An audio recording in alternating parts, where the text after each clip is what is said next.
Laudato Si. Entonces vamos a ver una brevísima sinopsis de la exposición. Puedes seguir, por favor.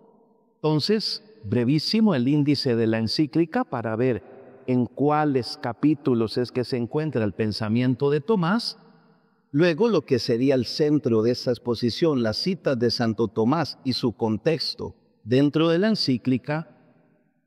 En un tercer momento, la influencia de Santo Tomás de Aquino en la encíclica y algunos principios de ecología, como ustedes ven, está puesto acá, entre comillas, porque evidentemente es una palabra del siglo XIX, que evidentemente Tomás no conoce, según los principios de Tomás. Vamos a ver el índice de la encíclica, ya el padre José Eduardo lo ha expuesto, son 6 capítulos. El que me interesa remarcar es el capítulo 2, el Evangelio de la Creación, y el capítulo 6, la educación y la espiritualidad ecológica. Muy bien. Entonces, vámonos al primer texto de Tomás. Este sería el primer texto propiamente de la encíclica Laudato Si.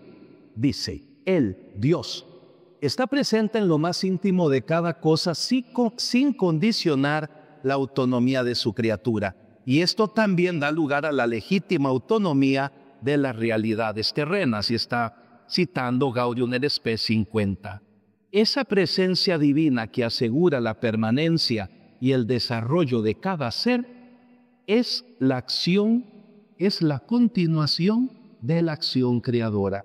Cita del documento número 51. Es la continuación de la acción creadora.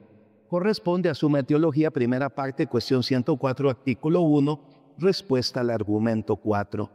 El Espíritu de Dios llenó el universo con virtualidades que permiten que del seno mismo de las cosas pueda brotar siempre algo nuevo. La naturaleza no es otra cosa sino la razón de cierto arte, concretamente el arte divino inscrito en las cosas, por el cual las cosas mismas se mueven hacia un fin determinado, como si el maestro constructor de barcos pudiese otorgar a la madera que pudiese moverse a sí misma para tomar la forma del barco. La cita del documento es el número 52 y se está citando el comentario de Santo Tomás a los 8 libros de la física de Aristóteles. Entonces, en este numeral Laudato Si 80 tenemos los primeros 2 textos. Un texto de la Suma de Teología, un texto del comentario de Tomás a los libros de la física de Aristóteles, un texto que hace referencia a cómo la acción creadora no es distinta de esa acción por la que Dios conserva todas las cosas, y luego ya uno de los tantos conceptos de naturaleza. Han escogido este. Hay tantos, porque la palabra naturaleza en Tomás es absolutamente rica. Entonces, razón de cierto arte, inscrito en las cosas, es decir, la naturaleza es aquello más íntimo que tiene cada cosa. La naturaleza es aquello que hace que sea prácticamente pues sinónimo de la esencia de la cosa. Esta pues es una frase que podríamos decir incluso hasta un poco poética, como si el maestro constructor de barcos pudiese otorgar a la madera que pudiera moverse a sí misma. ¿Seguimos? ¿Dónde se encuentra ese numeral 80? Pues se encuentra en el capítulo 2 de la encíclica, el Evangelio de la Creación, en el acápite 3, el misterio del universo. Pues, ¿en qué contexto el Papa Francisco puso esas 2 citas de Tomás? En la introducción de la verdad revelada de la creación. Esto es fundamental porque es un texto que ustedes comprenderán que va muy de la mano con cuestiones científicas, la cuestión ecológica, y con cuestiones filosóficas. Y entonces el Papa no pierde la oportunidad de encuadrar esto desde el punto de vista de nuestra fe. O sea, principio fundamental de nuestra fe es el dogma de la creación. Al inicio, Dios creó el cielo y la tierra. Si yo vengo y separo esto, ya la ecología desde el punto de vista teológico es ininteligible. Porque para nosotros, dogma fundamental, dogma central es antes hubo un tiempo en el que no existía nada, no existía ni tiempo, porque el tiempo mismo fue hecho con la creación. Luego, la contribución de la fe a la temática ecológica, la no contradicción entre ciencia y religión, entre la verdad y la fe. La creación comporta un proyecto de amor de Dios, ella es un don, ella es fruto de una decisión libre. Esto es un aspecto que es fundamental en el pensamiento que subyace en ese capítulo segundo. Es decir, toda la obra creadora y toda la multiplicidad de criaturas no surgen ni por azar, ni por casualidad, ni tampoco por un capricho de Dios, etc. Todo aquello que existe surge de un diseño de amor. Un diseño de amor. Y todo, porque tiene un diseño de amor, va a tener un fin último en Dios mismo. Pero si vemos, se habla de la creación entera. La naturaleza, evidentemente, pues no es Dios. El cristianismo la ha desmitificada. Por favor. La identidad personal del hombre, pues no es resultado de la mera evolución, es un ser personal. Dentro del universo material, nunca puede ser considerado el hombre un mero objeto. Los otros seres de la naturaleza no son meros objetos de la arbitrariedad humana, se impone un ideal de armonía con la creación y el fin último de las criaturas está en Dios. No es el hombre el fin último de la creación. Entonces, ese capítulo segundo en el que se insertan esos dos primeros textos de Tomás nos presentan ideas fundamentales que son tomistas todas en definitiva. O sea, para una persona que conoce el pensamiento de Tomás, se da cuenta cómo en esos elementos subyace el pensamiento de Tomás, la identidad personal del hombre, es decir, mi propia conciencia, gracias a que yo soy un ser inteligente. Luego lo que ya exponía el padre José Eduardo, con esa filosofía del ser, toda la naturaleza, al ser objeto de un acto de voluntad de Dios que la amó y por tanto la creó, no puede ser puesta simplemente bajo el arbitrio del hombre para destruirla, porque el cristiano reconoce en la creación obra de Dios con lo que esto implica, y luego el fin último, con lo que se inicia todo lo que es la moral tomista, el fin último de las criaturas está en Dios. Sigue, por favor. Veamos los textos. El primer texto, Suma de Teología, primera parte, cuestión 104, artículo 1, respuesta a la pregunta 4. La conservación de las cosas no la hace Dios por una acción nueva, enseña Tomás, sino por la continuación de la acción por la que les da el ser, acción que ciertamente es sin movimiento ni tiempo. Es decir, Dios que crea es el Dios que conserva. Dios que crea es el Dios que mantiene en la existencia las cosas en un único movimiento de acción. No son distintos movimientos, sino uno con distintos matices. Por tanto, todo aquello que implica conservación de las cosas en el ser no es más que, digámoslo, una prolongación de la acción creadora de Dios, que evidente, Dios no tiene movimiento, Dios no tiene tiempo. Del modo que la conservación de la luz en el aire se efectúa por un continuado influjo del sol. Muy bien, sigue por favor.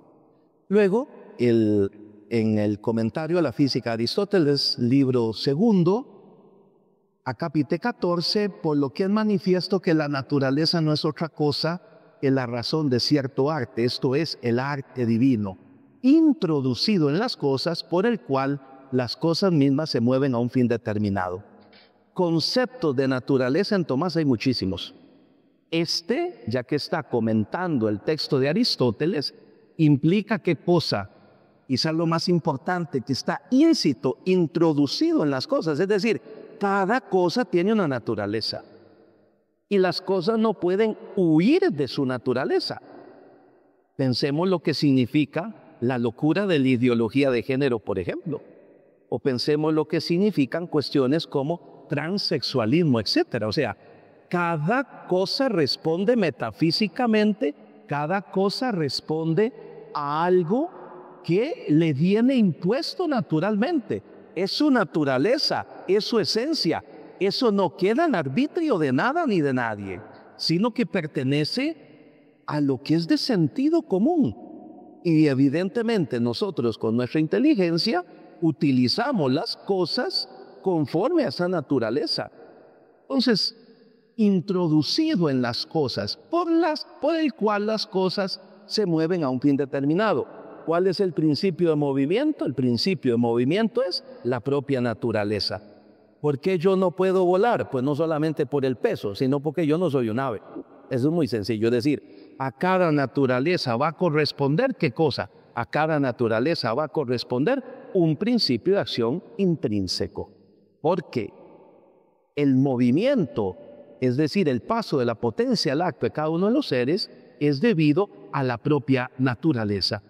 Es manifiesto que la naturaleza sea la causa y lo que actúa por virtud de algo. Muy bien. Vayámonos a los otros textos. Sigue, por favor. Entonces pasemos a los textos 3, 4, 5 y 6 que se hallan en esta encíclica. Dice el Papa Francisco: el conjunto del universo con sus múltiples relaciones muestra mejor la inagotable riqueza de Dios. Santo Tomás de Aquino remarcaba sabiamente que la multiplicidad y la variedad provienen de la intención del primer agente, que quiso que lo que falta a cada cosa para representar la bondad divina fuese suplido por otras. Es decir, lo dijo Eduardo ahora, nada puede agotar la perfección de Dios.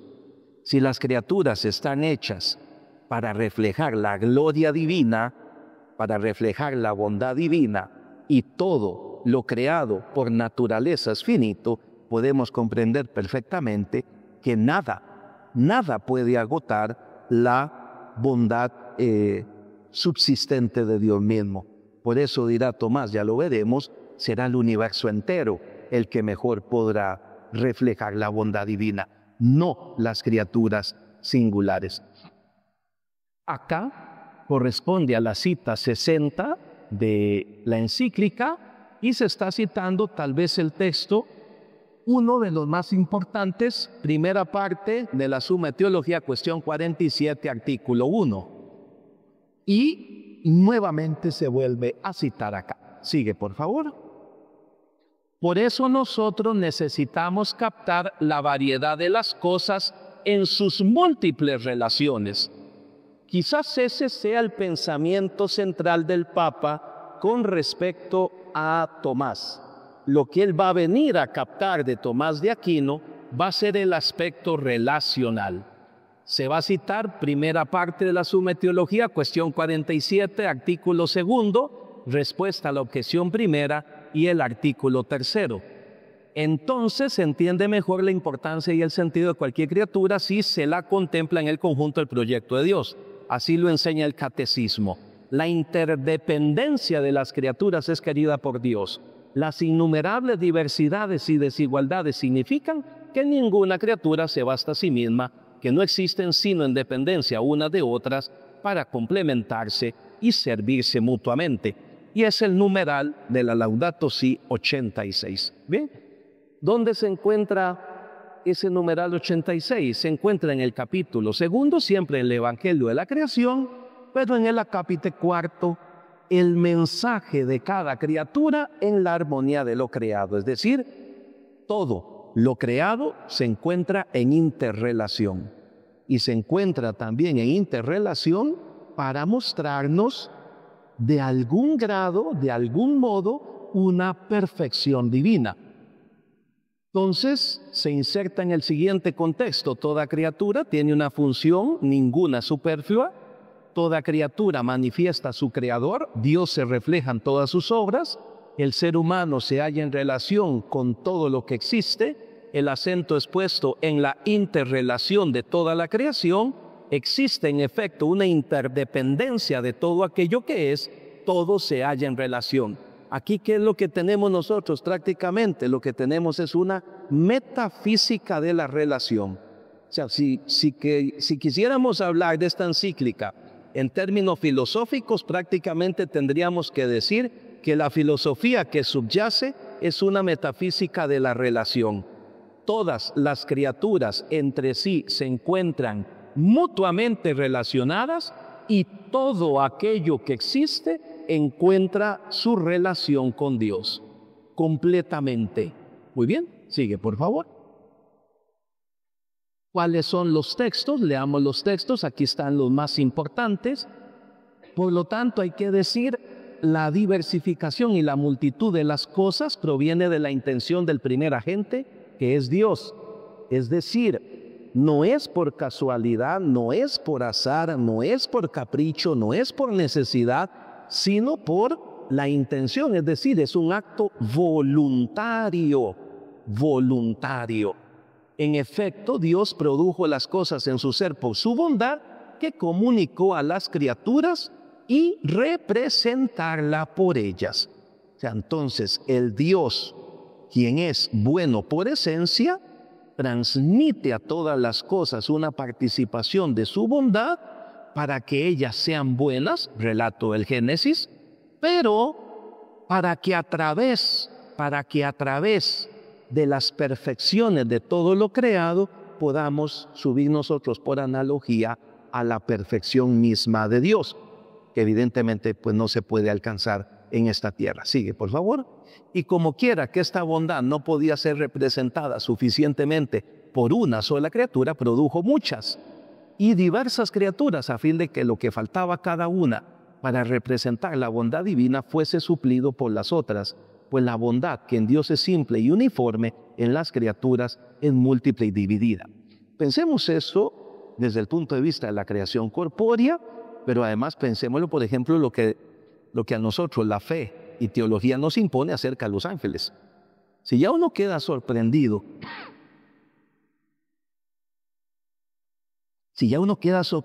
de la diversidad de la creación corpórea, ¿cuánto más de la diversidad de la creación angélica? Lo que nosotros decimos en el credo: creo en Dios Padre, creador de todas las cosas, celestes y terrestres, visibles e invisibles. O sea, el mundo de lo invisible. Si cada ángel agota su especie,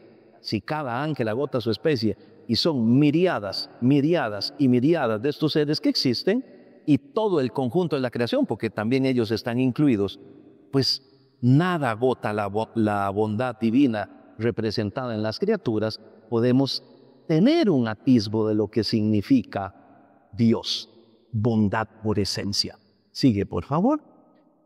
Por lo tanto, el que más perfectamente participa de la bondad divina y la representa es todo el universo, más que cualquier otra criatura. O sea, es el conjunto de lo creado. Es el todo de la creación lo que va a representar la bondad divina, enseña Tomás. Es todo el universo más que cualquier otra criatura, y porque la causa de la diversificación de las cosas se debe a la sabiduría divina, Moisés dice que las cosas han sido hechas distintas en la palabra de Dios, que es la concepción de la sabiduría. ¿Qué significa esto? Pues que la sabiduría, a nosotros el Verbo encarnado Jesucristo nuestro Señor, en la mente divina se hallan las ideas de todas las cosas. Por tanto, toda la diversidad de los seres, visibles e invisibles, pues tienen su fundamento ¿dónde? Tienen su fundamento en las ideas que se hallan en la mente de Dios. Para cada cosa, para cada ente. Y sigue, por favor. Nos vamos al segundo texto que aparece ahí. A un agente óptimo le corresponde producir todo su efecto de forma óptima. Sin embargo, no en el sentido de que cada una de las partes del todo que hace sea absolutamente óptima, sino que es óptima en cuanto proporcionada al todo. Es decir, ¿a qué se está respondiendo aquí? A la objeción de que Dios no puede ser causa de la diversidad de las cosas, puesto que nosotros vemos desde un mozo hasta la persona más inteligente, podemos comprender la distancia que hay desde el punto de vista del ser, pero no se puede atribuir a Dios. Tomás dice, sí se atribuye, pero no se atribuye por la perfección de las cosas singulares, se atribuye en vista del todo. Cada cosa está en función del todo. No las cosas están consideradas en sí mismas, sino todo está en proporción al todo. Si toda perfección del animal estuviera en el ojo, que es una parte, se anularía la bondad que tiene todo el animal. Así pues, Dios hizo todo el universo óptimo, según el modo de ser de la criatura, no a cada una en particular, sino en cuanto que una es mejor que otra. Pero en esto, que una es mejor que otra, se va subiendo por los grados de participación en el ser, hasta ya la consideración del universo como un todo, que es lo que más se asemeja a la bondad divina. Sigue, por favor.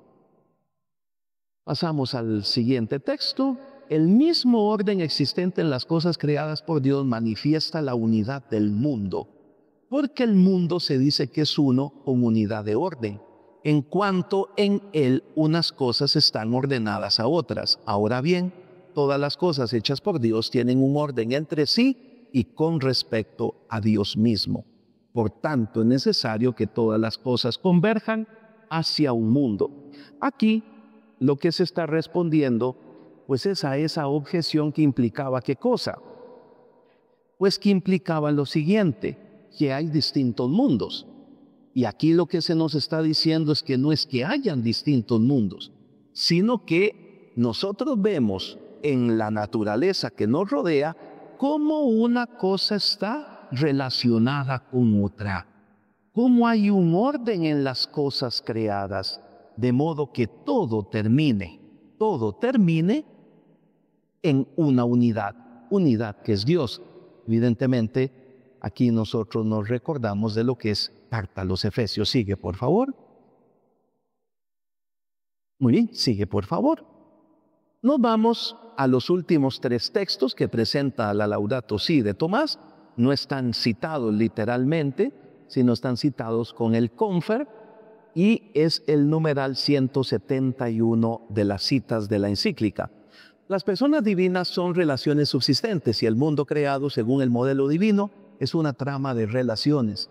Las criaturas tienden hacia Dios y a su vez es propio de todo ser viviente tender hacia otra cosa, de tal modo que en el seno del universo podemos encontrar un sinnúmero de constantes relaciones que se entrelazan secretamente.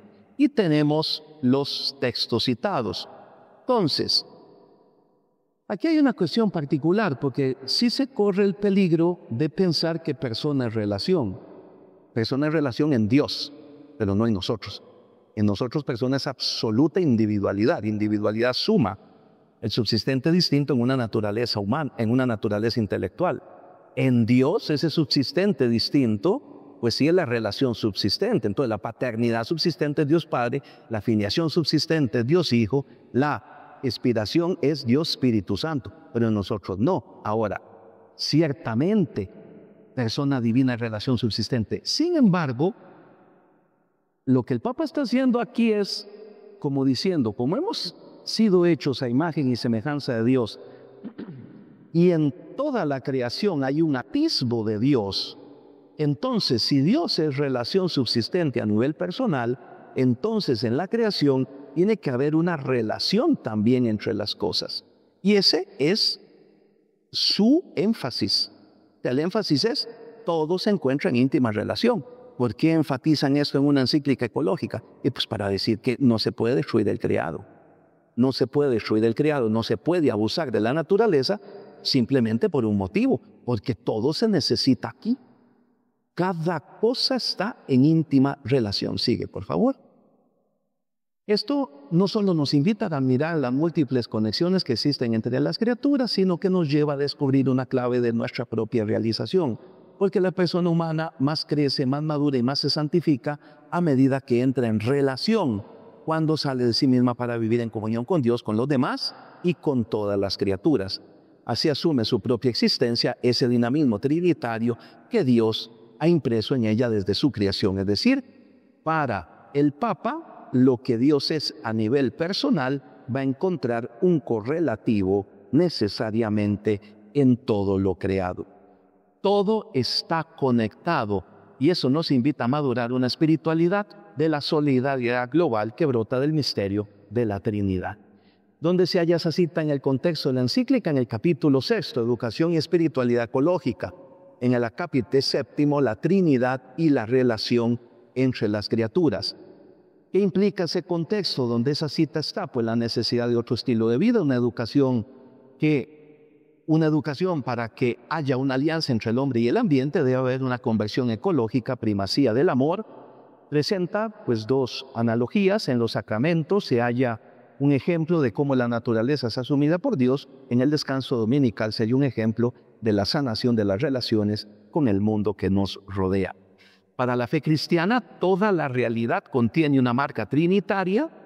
Las personas divinas son relaciones subsistentes y por eso, yo no sé si Pozuelo porque apareció ahí, y por eso el mundo creado refleja una trama de relaciones siguiendo el modelo divino y el ser humano se santifica en su comunión con todas las criaturas, ya que todo está conectado y por tanto existe una solidaridad global.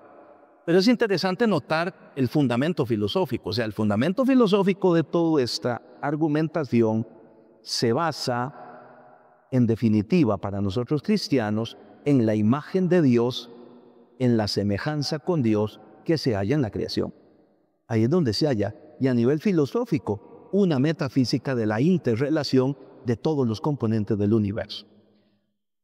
Los textos de Santo Tomás, pues todo lo existente está íntimamente ordenado, ya que unas cosas sirven a otras, las cosas diversas no convergirían en un orden a no ser que fueran ordenadas por uno. Sigue, por favor.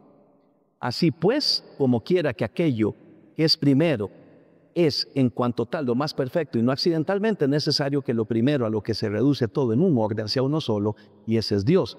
Esta es la tercera razón por la cual Santo Tomás enseña que Dios es uno, el orden de la creación, precisamente porque todo tiene una interrelación y esa interrelación culmina en Dios mismo. Sabemos que Dios solamente puede ser uno, no pueden haber varios dioses. ¿Cuáles son las otras dos razones metafísicas? La simplicidad divina y su infinita perfección. Luego, el siguiente texto, en las cosas creadas, hay que tener presente en este sentido un doble aspecto. Por una parte, algo creado está subordinado a algo creado, como las partes al todo, los accidentes a las sustancias y cada cosa a su fin. Por otra parte, todo lo creado está subordinado a Dios, pues a Dios se debe el que se cumplan las cosas, lo que determina su sabiduría y voluntad y pone al descubierto su bondad. Es decir, aquí todo se haya subordinado una cosa a la otra, sigue. Y a lo creado se le debe que posea lo que le corresponde, es decir, cada cosa creada, pues según su propia naturaleza, tiene la exigencia de sus componentes esenciales. Sigue, por favor. Muy bien. Visto esos textos, ¿cuál sería la influencia de Santo Tomás en la encíclica? La presencia íntima de Dios en cada cosa. Dios conserva la existencia de todo lo que existe como una continuación de su acción creadora. Dios creó cada cosa con una naturaleza determinada que mueve dicha cosa hacia su propio fin. La multiplicidad de la creación es voluntad de Dios, pues nada puede agotar la bondad divina y las cosas representan cada una a su modo dicha bondad. La multiplicidad de todo lo que existe se halla en relación entre sí y de todo el universo se encuentra en relación con Dios, y así como las personas divinas son relaciones subsistentes, así el mundo creado es una red de relaciones a semejanza de su creador. Esas serían las ideas propiamente de Tomás que el autor de la encíclica hace suya propiamente. Pasemos al último punto ahora. ¿Cuáles principios podríamos? Evidentemente aquí es una cosa que es apenas una gota, porque no era el objetivo sino poner en resalto el influjo de Tomás en la encíclica. Entonces, ¿cuáles serían algunos principios de ecología según Tomás de Aquino que podríamos nosotros tomar? Si gusta, pasa a la que sigue. Sigue, y ahorita nos devolvemos. Sigue más. Iniciamos aquí. Todo lo referente al tratado de la creación y el estudio acerca de la providencia divina permite situar teológicamente la temática de la ecología desde un punto de vista de fe católica. O sea, nosotros no podemos, como cristianos católicos, la fe a nosotros nos impone que para tratar la temática ecológica se tiene que partir del tratado de la creación. Si yo vengo y elimino el tratado de la creación, si yo vengo y elimino, digámoslo de este modo, la inmanencia de Dios en el mundo a través de su conservación y providencia, sería un lenguaje ininteligible, se caería en ideología. Sería un pensamiento absolutamente ideológico. Pero si el que intenta reflexionar la ecología desde el punto de vista de la fe católica la asienta sobre las bases sólidas de la doctrina católica de la creación y de la doctrina católica de la providencia divina, pues la sentará sobre fundamentos sólidos. Por tanto, en todo momento la creación se halla en dependencia de Dios. Luego, la bondad de toda la creación. La bondad como un trascendental. Todo ente es bueno y todo se orienta hacia la perfección y al bien. Pero, evidentemente, el hombre de una manera especial. Se reconoce que el hombre se halla por encima de todo lo creado sin que ello implique desprecio por el resto de la creación corpórea.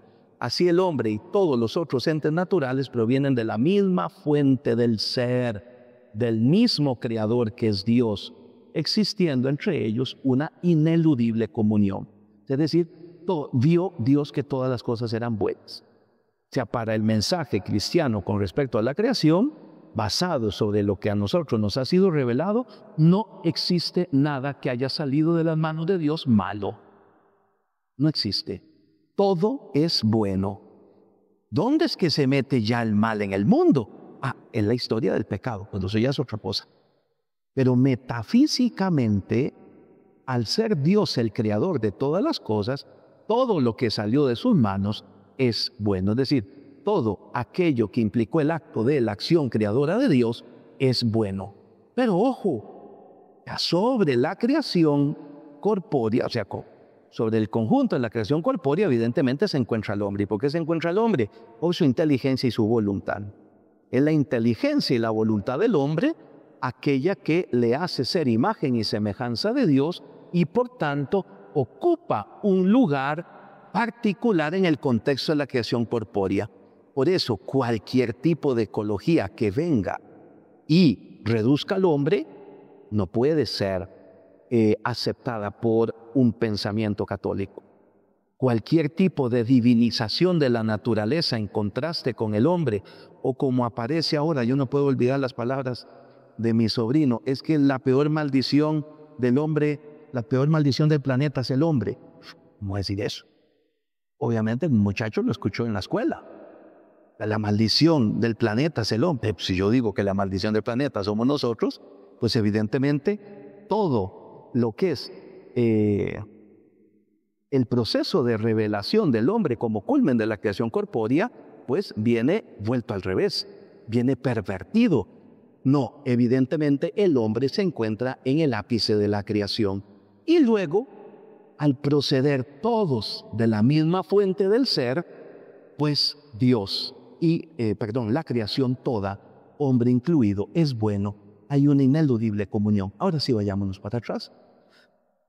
Luego, todas las criaturas, sean las más perfectas en el orden del ser, a las más bajas participan de la perfección de la creación y todas son un reflejo de la bondad de Dios. Este quizás hubiese sido un texto que hubiese podido haber aparecido en la encíclica, ya que es un texto muy conocido de Tomás a este respecto. Hay que tener presente que todo el universo está hecho con todas las criaturas como el todo con las partes. Sigue, por favor. En tercer lugar, encontramos que todas las partes tienden a la perfección del todo. Como la materia la forma, pues las partes son como la materia del todo. Al margen de todo esto, el hombre está ordenado a un fin extrínseco a él, como puede ser el disfrutar de Dios. Mientras que la perfección de todas las otras cosas corpóreas se agota en la inmanencia, ya se agota en el aquí, nosotros somos seres trascendentes. Ya nosotros trascendemos, y esto es lo que es específico de la espiritualidad. Así pues, en el universo cada criatura está ordenada a su propio acto y a su propia perfección. Las criaturas menos nobles a las más nobles, como las inferiores al hombre. Cada criatura tiende a la perfección del universo, y todo el universo con cada una de sus partes está ordenado a Dios como a su fin, en cuanto que en el universo y por cierta imitación está reflejada la bondad divina para la gloria de Dios. Si bien las criaturas racionales, de un modo especial, tienen por fin a Dios al que pueden alcanzar obrando y luego conociendo y amando, que son las maneras propias nuestras como accedemos al ámbito de lo divino. Entonces, Suma de Teología, primera parte, cuestión 65, artículo 2. Y, importantísimo, el hombre fue puesto en el paraíso para que lo custodiara y lo trabajara. Y eso era positivo para el hombre, pues estaba de acuerdo con su propia naturaleza, siguiendo lo que enseña Génesis 2:15. Es un texto interesante. La segunda, es decir, la segunda manera como se interpreta Génesis 2:15. Que el hombre trabajara y custodiara el paraíso, pero esto no sería penoso como lo es después de aquel pecado, el original, sino que sería agradable, y dice Tomás, para ejercitar una capacidad natural. Es decir, el hombre se perfecciona obrando, trabajando, conservando el creado. La custodia no sería en contra de invasores violentos, sino que la custodia sería contra la tentación del pecado, que le robaría el paraíso. Todo esto redundaba en el bien mismo del hombre. Así el paraíso estaba ordenado al bien del hombre, no al revés. Entonces, en esos 4 aspectos que he indicado, creo yo que se encuentran, habrá más, pero para esa ocasión basta con estos. Se asienta desde el punto de vista de Tomás los principios filosófico-teológicos sobre los que se puede asentar pues una sana ecología que respete la fe de la Iglesia Católica. Muy bien, muchas gracias.